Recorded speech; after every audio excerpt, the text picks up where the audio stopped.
Hi folks, you're with Tastus today at your Pushback channel, and thank you for joining this live stream. In this essay, I'd like to talk about how Justin Trudeau of the Canadian Parliament voted to extend and confirm the martial law edict or implementation of martial law that's going on in Canada right now. Just to sort of put it in perspective, as I understand it, the smaller parties like the Greens and the NDP voted for it. Now, I guess there's a few things to unpack here. Firstly, is that the globalists are just showing again how much they control all the Western parliaments. Maybe not every single politician in there, but certainly the great majority of them. There's not a government in office in the Western world right now that is not globalist controlled. So that gives you an idea of now there are a few sort of fringe political parties that maybe aren't controlled by the globalists.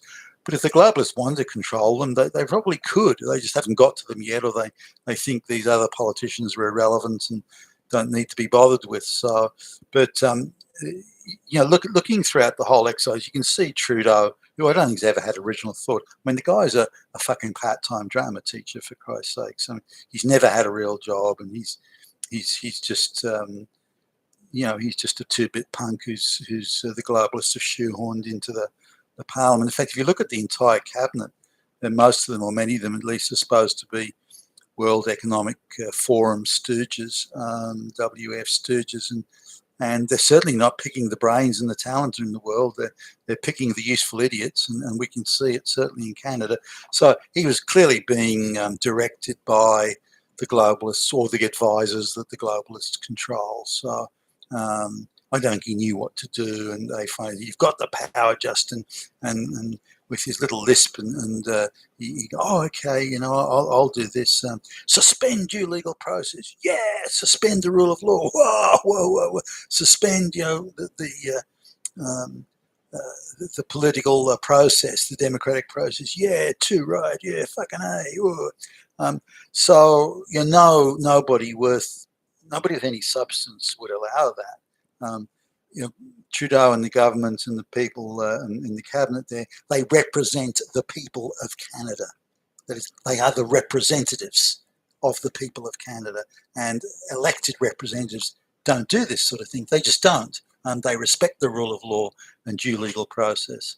Now, coming to the vote, Trudeau could argue, or as others could, well, the Parliament voted these emergency powers, so it's legally legitimate, and they've got a point. I accept that, but it just, again, it shows how the NDP and the Greens and all that are also controlled by the globalists. Now, one of the important things is here, if you look at the emergency powers, they're quite arbitrary and they're very vague. They just give arbitrary power to the executive of government, meaning the Prime Minister and Cabinet. So they give these vague arbitrary powers, which allows them to really do anything at any time, whenever they want, if they think they need to or want to. So it's extremely arbitrary. Again, no politician who represents people would want that. Why would you want a vague law that you can arbitrarily apply? You must be completely confident you will never be accountable, A, in the media, and B, at the ballot box. You must be supremely confident of both those things. Otherwise, you just plain wouldn't do it. Only an insane person would do that. So, if we look at the NDP and the Greens and those things, one assumes they would have asked for some sort of assurances, and what value those assurances may have is another matter. But they must have sought assurances that these punitive arbitrary laws will never be used against Black Lives Matter, will never be used against Antifa, will never be used against gay lesbian activism or parades, will never be used against teachers preaching hatred of white people in the schools, will never be used against university academics preaching hatred of white people in the colleges, that these arbitrary laws will never be turned against those people. that these arbitrary laws, these vague arbitrary laws, will only ever be used against straight white males. Only straight white males, maybe a few white females if it comes to it, but only used against people who disagree with the regime, particularly straight white males. And that's the so we're looking at a situation in Canada now where it's illegal to defy the government, and they treat somebody with different opinion as, are you defying me? I'm going to crush you. And that's how they try and do it. So if we look at how they're doing this, they must have given assurances that this will only be used against white people and primarily men. And because if you look at the way Trudeau was taking a knee with Black Lives Matter, while they were running around beating people up, burning things, pulling down statues, that was fine.